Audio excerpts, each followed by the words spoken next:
လူရလို့ဖြစ်လာရင်မချမ်းသာခြင်းနဲ့လူမရှိဘူးကွာနော်လူတိုင်းချမ်းသာခြင်းရတယ်ဒါပေမဲ့ချမ်းသာတဲ့နီးလေးကလူတိုင်းမသိကြဘူးကွာသားသမီးတွေလွယ်လေးကွာနော်ဘာကြီးပြောတာတရားလေးဆုံးအောင်နားထောင်မယ်ချမ်းသာခြင်းနဲ့သားရဲ့သမီးတွေဒီပို့လေးကိုဆုံးအောင်နားထောင်သွားမယ်နော်လူတယောက်ကွာလမ်းဘေးမှာ900ဆိုင်ကြီးတင်းသေးလေးလုပ်ပြီးတော့ဟာ900လေးတွေရောင်းနေရောင်းနေ900ဆိုင်ကြီးကတဖြည်းဖြည်းကြီးလာတယ်နောက်ကြတော့သူ့နောက်ကအိမ်ကြီးကတိုက်ဖြစ်သွားတယ်နော်အိမ်ကတိုက်ဖြစ်သွားတော့ကားတွေရောက်လာတယ်900ရောင်းတဲ့လူတွေတဖြည်းဖြည်းနဲ့ချမ်းသာသွားကြတယ်ကွာနော်ဒီပြည်လန်းတောက်လျှောက်ဆိုရင်ဟိုမော်ဘီကနေဒီမြောင်းတကာအထိနော်ဟာဘလူ900ဆိုင်ဆိုပြီးတော့နောက်ဆုံးကားမှတ်တိုင်ရအစဟာဘလူ900ဆိုင်ချပေးပါ900ဆိုင်ဆိုမသိရလူမရှိဘူးကွာအဲ့လောက်ကြီးနာမည်ကြီးသွားတယ်အဲ့လောက်ထိချမ်းသာသွားကြတယ်နော်ဒါဟာကိုရောင်းကြီးရဲ့ဆုလက်ဖြစ်တယ်ဘာကြောင့်ကိုကချမ်းသာလဲဆိုတော့ကိုဆေးလက်ဖက်ကနတ်ကြိုက်တယ်ကွာနော်ဖျားကြိုက်နတ်ကြိုက်နောက်ပြီးတော့လက်ဖက်ရောင်းတဲ့လူရှိသေးတယ်ကွာဘာကြီးတို့ရှိမှာဟိုတထေးကြီးတယောက်ဘာကြီးနဲ့ခင်တယ်လေသူ့ချံမှာဘာကြီးကမြေကြီးသွားပေါက်တာပေါ့ကွာသူကစိုက်ပျိုးရေးကြံကြီးအကျယ်ကြီးရှိတယ်ကွာ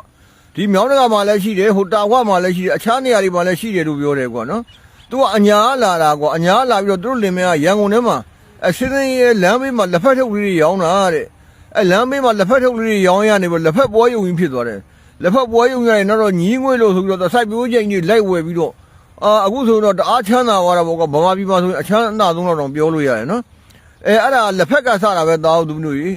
နောက်ပြီးတော့ဆေးရလဲဒီလိုပဲကွာနော်ဆေးဆိုရင်ဟိုဘာဆေးမဆိုရတယ်ကွာနိုင်ငံခြားဆေးဗမာဆေးရောင်းတဲ့လူတွေ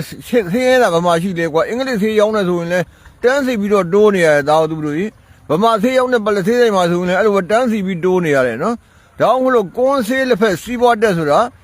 အဲ့လိုရှိတဲ့တောင်းသူတို့တောင်းသူတို့ဘာကြီးကွန်းရရောင်းပါလားဆေးလိပ်ရောင်းပါလားလို့ပြောတာမဟုတ်ဘူးနော်900စားတယ်ဆိုတော့တောက်သူတို့ရေ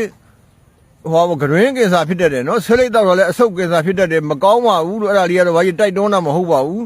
ဒါပေမဲ့ဘာကြီးကဘာလို့ခိုင်းလဲဆိုတော့ကွန်းဆေးလက်ဖက်စီးပွားတက်ဖြစ်တဲ့အတွက်ကွန်းဆေးလက်ဖက်ကိုမိမိတို့အိမ်ကရိုးရနတ်တွေတော့၎င်းပေါ့နော်ကွန်းဆေးလက်ဖက်ကိုရိုးရနတ်တွေကိုလှူဒန်းပြီးတော့လိုရဆုတောင်းလိုက်ပါလို့နော်ဖះကတော့ကွန်းဆေးလက်ဖက်တင်တာမြောက်တာဘာကြီးမတွေ့တဲ့ခါကျတော့ဟိုဖះကိုကတ်တာတော့မတွေ့တဲ့ခါကျတော့ဖယားတော့ဘာကြီးမပြောလို့တော့ပေါ့လေမိမိတို့ရိုးရနတ်တွေအိမ်မှာမရှိတဲ့သားရဲ့သမီးတွေဆိုရင်အိမ်သားမှာရှိတဲ့တစ်ပင်ကြီးတစ်ပင်ပေါ့ညောင်မင်းကြီးဆိုတော့ပိုကောင်းတယ်နော်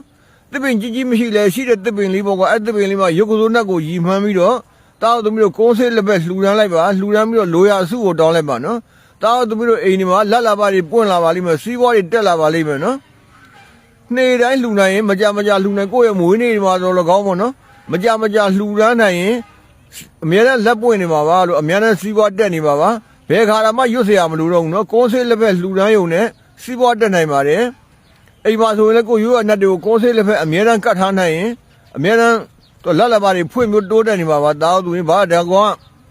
ဖျားကြိုက်နတ်ကြိုက်ဖြစ်တယ်နော်နတ်ဆိုရင်နတ်ဘယ်နတ်ကိုတင်နေကုန်းဆေးလက်ဖက်ကမပါရင်မပြီးတဲ့လောက်ဖြစ်တဲ့အတွက်သူကဖျားကြိုက်နတ်ကြိုက်ဖြစ်တဲ့အတွက်ဒီဟာချမ်းသာတတ်တဲ့အမျိုးပါလို့နော်ဒါကြောင့်မလို့ကွန်ဆေးလက်ဖက်စီးဝတ်တဲ့သားသမီးတို့ရေအဲ့ဒီရတဲ့လေးကိုသားသမီးလုံးကြမယ်နော်လုံးကြည့်ကြပါမကြခင်ချမ်းသာလာပါလိမ့်မယ်လို့အားလုံးသားသမီးတို့ရေတိုးတက်ချမ်းသာတဲ့သားသမီးတွေဖြစ်ကြပါစေလိုတရတဲ့သားသမီးတွေဖြစ်ကြပါစေနော်ကွန်ဆေးလက်ဖက်လှူဒန်းပြီးတော့စီးပွားတက်ကြပါစေလို့လူကြီးသူမတွေကိုလည်းလှူလို့ရတယ်နော်ကွန်ဆေးလက်ဖက်တောက်တက်စားတတ်တဲ့လူကြီးသူမတွေကိုကွန်ဆေးလက်ဖက်ဆေးတော်၎င်းပေါ့ကွာဆေးဆိုရင်လည်းပဲအင်္ဂလိပ်ဆေးဖြစ်ဗမာဆေးဖြစ်လှူဒန်းလို့ရပါတယ်ကွန်ဆေးလက်ဖက်၃မျိုးဖြစ်ရင်ရတယ်နော်ကွန်ဆေးလက်ဖက်စီးပွားတက်မှတ်ထားကြပါသားသူအားလုံးကျမ်းမာချမ်းသာလူဝဆန္ဒပြုပါကြပါစေ